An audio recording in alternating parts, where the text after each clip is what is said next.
Aí, galera, a partir de agora vocês são artistas de Hollywood e daqui a pouco estarão inseridos no YouTube. A galera toda vai ver vocês, vai ver o vídeo de vocês, vai pedir autógrafo para vocês. Vamos lá. Gente, eu vou compartilhar aqui uma tela para vocês, para que a gente faça uma pequena revisão do que a gente viu até agora nesse bimestre, nesse ciclo, na verdade, né, que agora chama ciclo. Vocês estão conseguindo ver esse slide? Dá um joinha aí.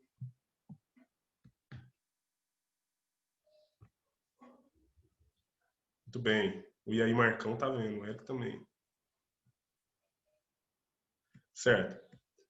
Olha, esse slide aqui foi o que eu utilizei para fazer o vídeo que eu mandei para vocês na semana passada. Você que está assistindo os vídeos provavelmente deve se lembrar disso.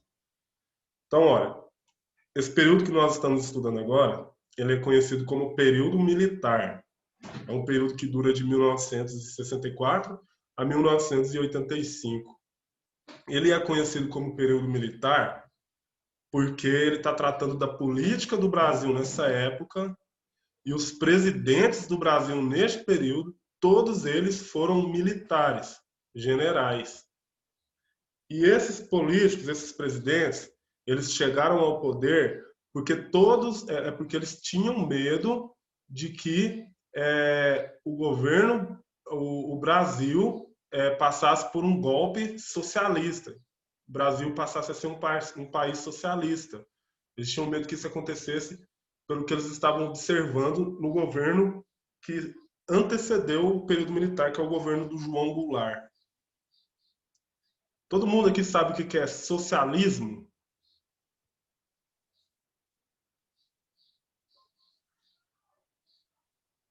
Se eu perguntar para alguém, vai conseguir me responder o que é socialismo? Samuel, você sabe o que é socialismo?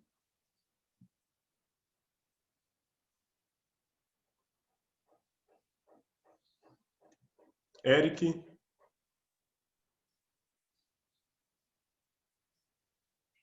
Micaele?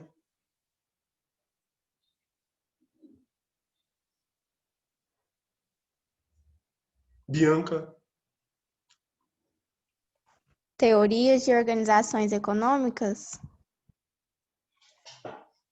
Por aí, tá começando a caminhar. É ligado à economia mesmo. Gente, Micaele rima com Aniele, não rima? Meu Deus, Marcão tá não rima, gravando. professor. Quando eu estiver dando aula lá no nono E, eu vou falar Aniele rima com Micaele. Então, olha só, o socialismo ele é um sistema de ideias que vai influenciar a economia, vai influenciar a política, ele vai influenciar diversas áreas da sociedade. Ele surge no século XIX para revolucionar a sociedade, a tentativa dele era de revolucionar a sociedade, para destruir o sistema capitalista, que é o sistema que nós vivemos economicamente falando no nosso país. O que é o capitalismo? O capitalismo é um sistema onde é valorizada a propriedade privada, né? Ou seja, se você tem dinheiro, você pode ter uma casa, uma fazenda, uma mansão, um prédio, uma indústria, um carro. No sistema capitalista é valorizado a livre concorrência, ou seja, o Samuel tem uma panificadora. Aí o Eric também abre uma panificadora. Samuel ganhava muito dinheiro lá no Portal do Cerrado com a panificadora dele. Tava ficando rico. Aí o Eric mudou para lá e resolveu abrir a panificadora dele também. E aí o Eric faz um pão melhor do que o do Samuel e vende esse pão mais barato. A galera do bairro começa a ir lá para a panificadora do Eric comprar. Aí o Samuel vai e fica grilado e fala: Nossa, estou perdendo meus clientes tudo. O que o Samuel faz? Invejoso isso aí. Hã? Ele é muito invejoso isso aí. O Samuel vai e baixa o preço do pão dele para a galera voltar a comprar dele. Então tem essa livre concorrência dentro da sociedade capitalista. se você... Peraí, deixa eu ver um negócio aqui.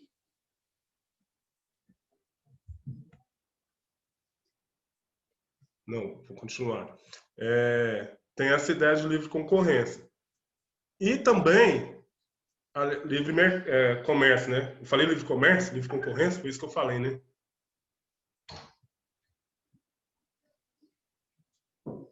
Vai, gente, me Foi ajuda. isso aí mesmo. Foi isso aí mesmo. Ah, beleza.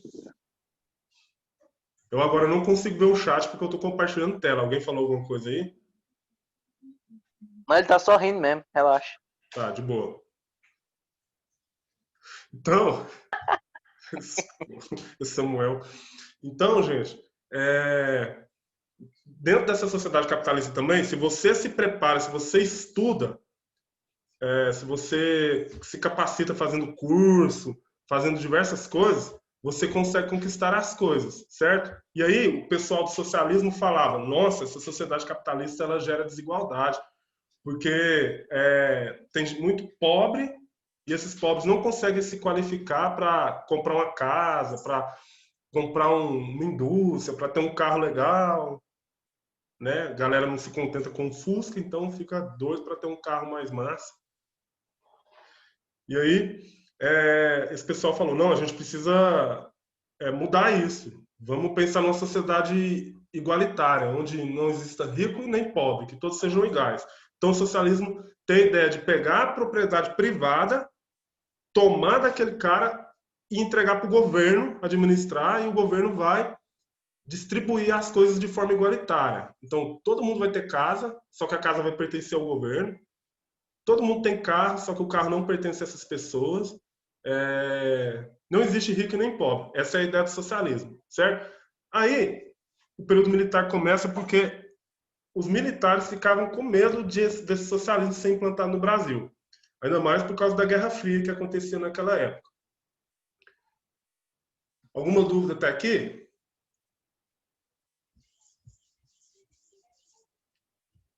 Não? Não. Não, não. Tá, então vamos seguir. Esses aqui são os presidentes que antecederam ao período militar. São os presidentes que governaram antes dos militares chegarem ao poder. Então, o primeiro foi o Gaspar Dutra, que governou de 46 a 51. Depois o Getúlio Vargas. Aqui o Getúlio Vargas já está em um segundo momento da história dele.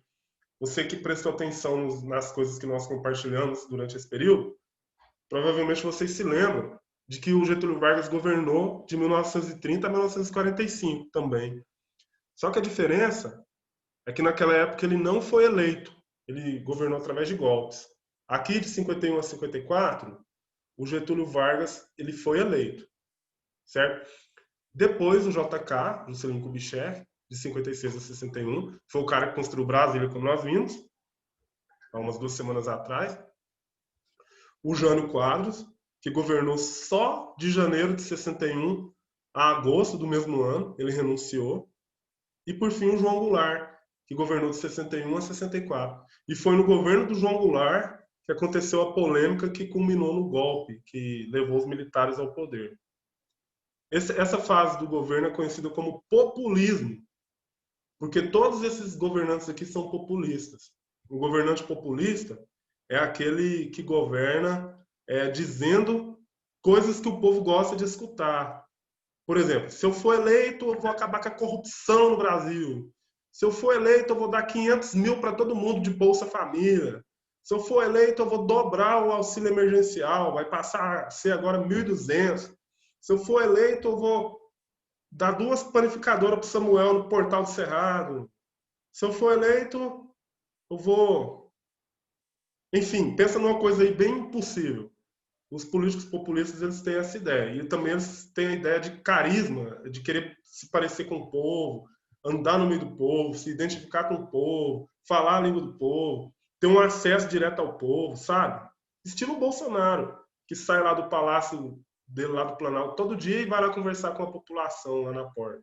Conversar com aquela galera lá. Certo? Então esse é o político populista.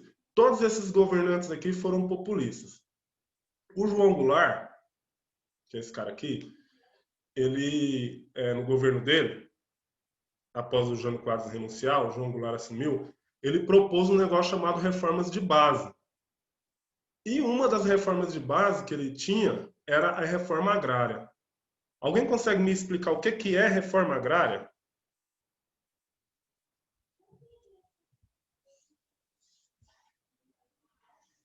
Alguém se manifesta? Eric?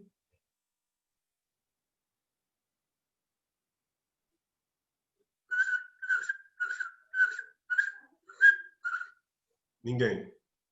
Ok. Reforma agrária é... Oxi, tá travando minha net. Alô? Fala, tô escutando. Oi. Pode falar. Travando, Marcão. Eu tô te escutando, pode falar. Reforma agrária é a reorganização da estrutura fundiária com o objetivo de promover e proporcionar a redistribuição das propriedades rurais, ou seja, efetuar a distribuição da terra para realizar de sua função social. Certo. É isso mesmo. Vou explicar num linguajar nosso mesmo. Tudo que o Samuel falou tá certo. Mas é assim, vamos imaginar. Tem no Brasil, assim, poucos fazendeiros dono de imensas terras. A reforma agrária, ela propõe o seguinte: o governo chega lá nesse fazendeiro, né, vamos supor que o fazendeiro é o Jorge. Chega lá no Jorge e fala: ei, Jorge, eu sei que você tem uma fazenda grandona e tem uma parte dessa fazenda que você não está usando. A proposta que eu faço para você é o seguinte: eu vou te pagar, o governo falando, vou te pagar o valor que você pedir nessa parte da fazenda, e aí, se você aceitar, a gente vai pegar essa parte da fazenda e vai distribuir ela para pessoas que não têm terra. Essa é a ideia da reforma agrária. E a reforma agrária, ela surgiu lá no início do século XX com o movimento socialista, essa ideia de pegar aquilo que está na mão de poucas pessoas e distribuir com as pessoas que não têm.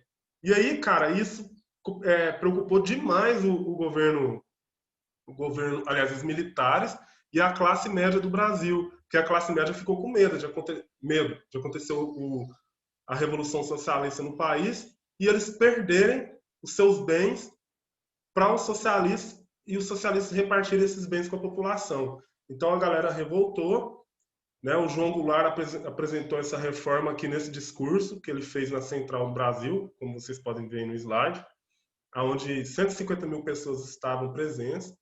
Lá ele falou sobre as reformas de base e essa intenção de fazer a reforma agrária.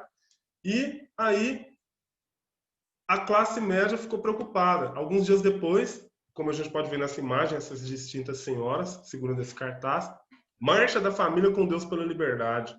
O Brasil não será uma nova Cuba. Então eles saíram pedindo que o João Goulart fosse afastado. E o que aconteceu? Os militares, no dia 31 de março de 1964, afastaram o João Goulart. E aí começou o período militar no Brasil. O período militar tem esses presidentes aí, ó. Castelo Branco, o Arthur da Costa Silva, o Emílio Médici, o Ernesto Geisel e o João Figueiredo. Foram esses os presidentes no período militar no Brasil. Ok? Alguma pergunta? Não, beleza. Não. Tá, então vamos entender o que aconteceu aí.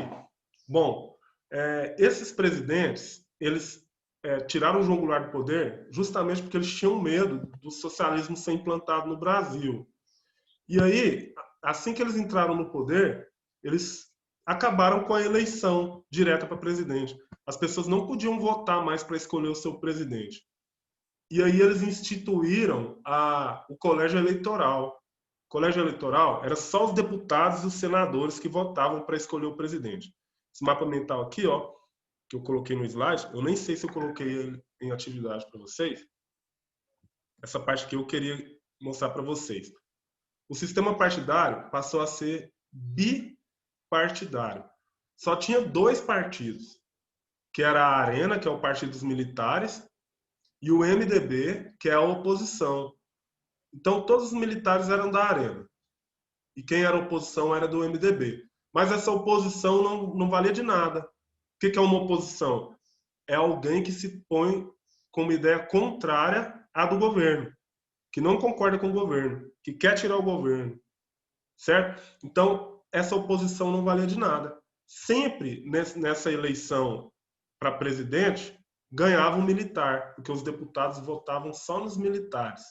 Então, a partir de agora, não pode ter mais eleições para presidente, porque eles tinham medo de deixar o povo votar e o povo escolher de novo um comunista. E aí o que acontece? O povo começa a se revoltar.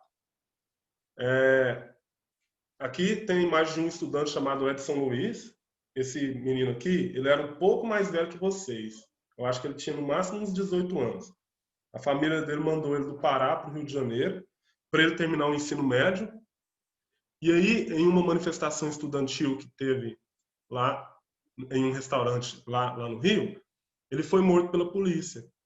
Por causa disso, um grupo de pessoas organizaram a passeata dos 100 mil para pedir que o governo voltasse com a democracia. Bem aqui, ó, tem umas artistas que você não conhece porque você não é velho igual eu. Eu sou bem idoso, então eu conheço, como a Eva Vilma, a Tônia Carreiro. Esse outro aqui é tudo artista, não sei o nome deles não. Essa outra imagem aqui mostra bem essa passeata dos 100 mil. E por fim, tem esse discurso desse deputado chamado Márcio Moreira, e esse deputado ele pede que a população não vá às ruas comemorar o dia de 7 de setembro. Sabe, 7 de setembro que você vai lá para a Praça do Bom Jesus, vai lá para a Avenida Goiás comer pipoca e ver o desfile. Então, essa que algum de vocês eu tenho certeza que desfilou como bombeiro mirim alguma vez na vida. Não, eu nunca gostei não, porque eu suava muito. Tem alguém aqui que já foi bombeiro mirim e participou? Não, né? Eu já desfilei lá, de TG. Então, o governo pensou, caramba, se a gente não fizer alguma coisa para parar esse povo vai fazer uma guerra no Brasil. Então a gente tem que criar uma lei para endurecer a perseguição. Então eles criaram o Ato Institucional número 5. Antes dele teve 4, mas esse foi o mais pesado. Esse ato dava ao presidente o direito de fechar o Congresso, ou seja, impedir os deputados e senadores de trabalharem, fazer intervenção direta no governo federal, nos estados e nos municípios, ou seja, se o prefeito lá da Vila Propício, ou então de Turvânia, fosse um prefeito comunista, o presidente podia chegar lá e falar, ó, prefeito, você não é prefeito mais de Vila Propício. Agora você está proibido de governar, eu vou colocar um cara da minha confiança aqui. Ó, vereador, você não pode ser mais vereador da Gameleira, porque você é comunista. Agora eu vou colocar um vereador da minha confiança. Caçar os mandatos parlamentares, né? Praticamente a mesma coisa do outro. Vamos lá, a Micaele foi eleita vereadora. Aí ela era comunista. O governo descobriu, não deixava ela ser mais vereadora. Caçava o mandato e talvez até prendia a Micaele. E suspendeu os direitos políticos de qualquer cidadão. Samuel, que está doido para votar esse ano, não poderia votar se ele fosse comunista nessa época aí. Certo? Algum comentário? Não. Tá bom, então vamos partir aqui para um outro slide para a gente terminar.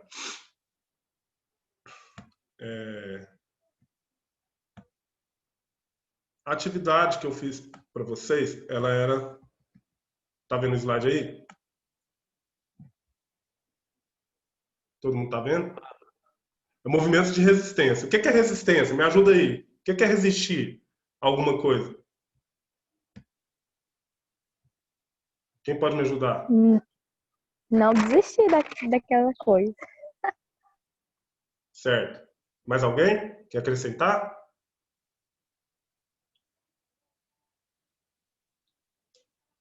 Olha, quando eu resisto, eu não aceito determinada situação. Eu sou resistente. Eu luto contra uma ideia que eu não acredito. Aqui no Brasil, algumas pessoas se organizaram para resistir a esse governo militar, porque o governo queria fazer isso com a população. A população não, as pessoas que não concordavam com o governo, porque a maioria da população acho que concordava. Tapar a boca das pessoas que queriam falar contra o governo e tapar os olhos deles para que eles não vissem como esse governo era conduzido, né? Então o governo começou a praticar censura, né? Ou seja, proibir as pessoas de uh, vincularem coisas contra o governo. Essa censura muitas vezes também era até com relação a obras que atentassem a moral e os bons costumes. Se você fosse escrever uma música como um funk de hoje em dia, que é esse funk pornográfico, ele não poderia ser gravado na época, porque atentava a moral e os bons costumes. E aí, muitos que começaram a se revoltar contra esse governo começaram a sofrer a repressão, né? Essa foto ficou muito famosa desse cara que levou um calço lá numa manifestação. O fotógrafo foi muito feliz porque capturou o exato momento que ele levou o calço e está caindo, né? E aí começaram a surgir grupos de guerrilheiros que o governo chamava de terrorista, como esse pessoal aí, ó, terroristas procurados, avisa a polícia. E aí surgiram guerrilhas. As pessoas começaram a se armar para lutar contra o governo. A guerrilha do Araguaia, que se concentrou ao norte do estado de Goiás, onde hoje é o Tocantins. Eles queriam que a população dessa região fizesse parte do movimento, se aliassem. Eles acreditavam que ia se juntar muita gente, eles iam fazer um exército muito grande, ia tomar o poder dos militares. Não conseguiram. Você tem também a VPR, que é a Vanguarda Popular Revolucionária, cujo líder era esse rapaz aí, o Carlos Lamarca. E da VPR surgiu a VAR Palmares, que tinha como figura mais famosa a Dilma Rousseff, que foi seu presidente. Está aqui a Dilma na ficha de polícia do governo, do DOPS. Está aqui ela dando depoimento depois que foi presa. Que ela participou de roubo a banco, de atentado à bomba, para conseguir manter o movimento dela funcionando. E, por fim, a ALN, a Ação Libertadora Nacional, cujo líder era o Carlos Marighella, que também queria tomar o poder à força. Certo?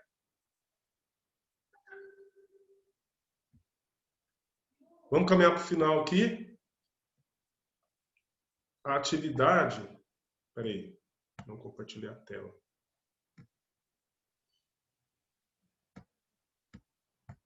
A atividade que tinha para fazer era essa. Vocês estão vendo aí? Uhum. Então a atividade era essa. Ó. Tinha esse texto que falava do movimento estudantil, que o movimento estudantil também participou. Né? Os estudantes eles se manifestavam de forma pacífica, ou às vezes rolava violência, mas eles partiram mais para a forma pacífica. As ligas camponesas e os guerrilheiros que eu acabei de falar. Então tá aqui, era só uma pergunta e você tinha que identificar o que foi um movimento de resistência durante o período da ditadura civil-militar, qual o seu significado, suas diferenças e como esses movimentos contribuíram para a reconquista dos direitos sociais e políticos no Brasil. Então, ó, o movimento de resistência para o regime militar consiste na luta pelo retorno à democracia, ou seja, esse pessoal da resistência queria que os militares saíssem do poder e voltassem eleições para presidente. Ele era feito por grupos de artistas, pelo movimento estudantil e por guerrilhas que lutavam através das armas. Tá? E a diferença da guerrilha para o estudantil é que o estudantil fazia isso através de manifestações e a guerrilha através das armas. Ok? Ok. Tá bom. Alguma pergunta, gente? Não. Não. Certo.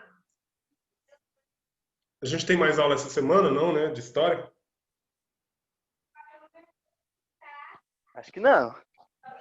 Não sei. Eu acho que não, acho que essa é a terceira aula da semana. Ó, eu quero então desejar a vocês um excelente final de semana. Obrigado pela atenção. Desculpa porque o vídeo ficou, a aula ficou um pouco estendida a explicação, mas é porque a gente precisava fazer isso mesmo, porque é a primeira vez que a gente tem esse momento assim. Se ficou alguma dúvida, você pode me procurar, que eu vou tentar te ajudar, certo? Então, tenha um excelente final de semana e vai para a igreja. Marcão, Fala, Samuel. responde lá no PV lá. Tá. Eu vou Falou. encerrar aqui, tá bom? Falou. Tá bom, tchau. Valeu, gente. Beijo. Tchau. Deus. Tchau.